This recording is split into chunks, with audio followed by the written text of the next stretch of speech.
El sol de Zacatecas, implacable como un yunque, golpeaba la espalda de Mateo mientras ascendía la última colina polvorienta antes del descenso al río. A sus 12 años, la caminata de 5 kilómetros bajo ese cielo despiadado ya era una rutina. Pero comparada con la agotadora labor de deshiervar el maizal bajo la mirada severa de su padre, don Ignacio, este viaje era casi una aventura. Llevaba su sombrero de palma, ajado pero fiel, su machetito más herramienta que arma, pero afilado como navaja en la cintura, y el pesado cántaro de barro oscuro cargado a la espalda con un mecapal de istle que le marcaba los hombros. El agua, oro líquido en aquel rincón semiárido de colinas peladas y valles sedientos, justificaba el esfuerzo. Al principio, cuando su padre le dijo que iría solo, el miedo le había helado la sangre. Las historias rondaban como sopilotes al atardecer, coyotes con ojos demasiado humanos, sombras que se deslizaban contra el viento, y sobre todo, los nahuales. Su abuela Juana, sentada junto al fogón, tejía esas historias con hilos de oscuridad, brujos antiguos que pactaban con espíritus animales, capaces de mudar su piel humana por la de bestias. No todos son malos, mijito, susurraba con voz rasposa, pero los que eligen el camino torcido, esos se alimentan del miedo, y a veces, de algo más. Hoy, sin embargo, el miedo había cedido ante el tedio del campo y la promesa de explorar. Mateo se desvió de la vereda principal, la que su padre le había marcado con firmeza, directo al río y de vuelta, nada de andar curioseando, y se adentró en una quebrada lateral, un pliegue sombrío entre dos lomas pedregosas. La tierra aquí era más rojiza, salpicada de nopales retorcidos y cardos amenazantes. El aire olía a polvo caliente y a algo más, rancio, metálico. Fue entonces cuando la vio, una grieta oscura en la base de la loma más alta, apenas visible tras un matorral espinoso.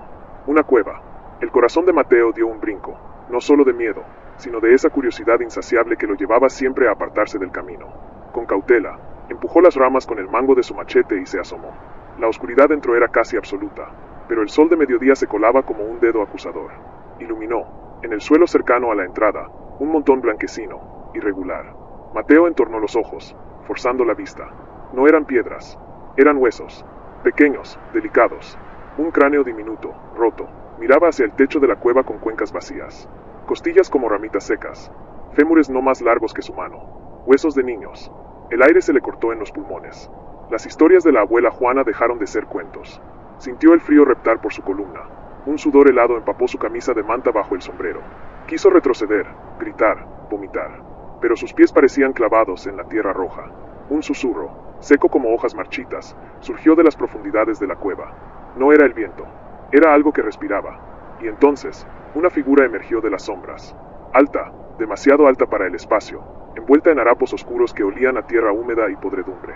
Su rostro era una máscara de piel apergaminada, pero sus ojos eran pozos negros, sin blanco, sin alma. Reflejaban una inteligencia antigua y una hambre profunda. Estás perdido, pequeño. La voz era un silbido áspero, como piedras arrastrándose. No salía de una boca humana, sino que parecía vibrar en el aire mismo. Mateo retrocedió un paso, tropezando. Su mano fue instintivamente al mango del machete. El nahual solo podía hacer eso. Sonrió, o algo parecido, mostrando unos dientes afilados, demasiado puntiagudos. Y entonces, empezó a cambiar. No fue un espectáculo mágico, sino una agonía visible. Su cuerpo se retorció con crujidos espantosos, como huesos quebrándose y reformándose bajo la piel. La piel se oscureció, se volvió escamosa, brillando con un tono aceitoso bajo el sol. Los harapos se desintegraron, absorbidos por la masa que crecía, alargándose, arrastrándose contra el suelo. La cabeza humana se hundió, mientras otra surgía, triangular, con escamas en forma de diamante y unos ojos amarillos, fríos como el hielo, con pupilas verticales que se clavaron en Mateo. Una serpiente monstruosa, gruesa como el tronco de un mezquite joven, se alzó ante él, su lengua bífida palpando el aire cargado de su terror. Un silbido largo, sibilante, llenó la quebrada. Mateo no pensó. Corrió. El machete pequeño parecía un juguete inútil en su mano. El cántaro a su espalda golpeaba frenéticamente, amenazando con hacerle perder el equilibrio. Escuchó el ruido aterrador del enorme cuerpo reptando a toda velocidad tras él, desplazando piedras, rompiendo arbustos. El calor y el miedo le quemaban los pulmones. Sentía el aliento frío y pútrido de la bestia en su nuca. Bajó la colina como un poseso, saltando sobre rocas, arañándose con los cardos. El río brillaba abajo, una franja de vida en el paisaje muerto. La serpiente era increíblemente rápida. Mateo sintió un golpe seco en la espalda, no de dientes, sino del poderoso cuerpo del animal golpeando el cántaro. Casi cayó. Gritó. Un sonido desgarrado, animal. Llegó a la orilla pedregosa del río, el agua turbia y poco profunda fluyendo ante él. No había tiempo para pensar. La sombra de la serpiente cayó sobre él. Se volvió, desesperado, el machete levantado en un gesto defensivo puro, instintivo.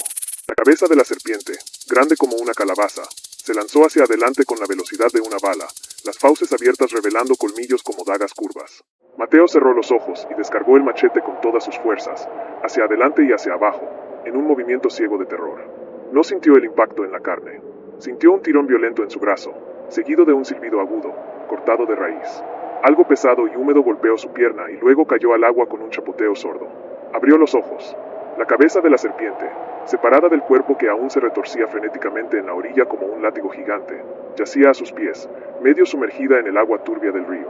Los ojos amarillos, ahora vidriosos, lo miraban sin ver.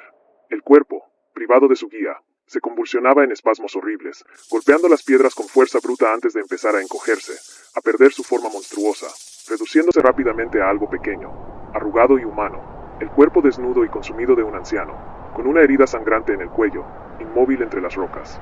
Mateo retrocedió, jadeando, mirando alternativamente la cabeza reptiliana y el cuerpo humano. El machete, manchado de un líquido oscuro y viscoso, le temblaba en la mano. El cántaro, milagrosamente intacto, pesaba como una losa. Tomó la cabeza de la serpiente por una de sus escamas frías, la repugnancia le hizo arcadas, y la arrojó a la corriente. La vio girar y desaparecer arrastrada. Llenó el cántaro con manos temblorosas, sin apartar los ojos del cadáver humano en la orilla. Luego, sin mirar atrás, emprendió el camino a casa, corriendo como si el mismísimo diablo estuviera tras él. En casa, entre sollozos y palabras entrecortadas, contó su historia a sus padres. Don Ignacio, curtido por el sol y la desconfianza, frunció el ceño. Tonterías, muchacho, gruñó, mientras su madre, doña Rosa, se santiguaba repetidamente, palidecida. El calor te ha trastornado la cabeza.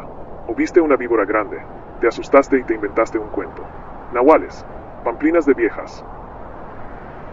Pero la mirada de Mateo, el terror genuino que aún vibraba en su pequeño cuerpo, y sobre todo, el machete, que doña Rosa recogió para limpiar y encontró manchado con una sustancia negruzca, pegajosa y de un olor nauseabundo a podrido y azufre que no se parecía a ninguna sangre animal conocida, los hizo dudar.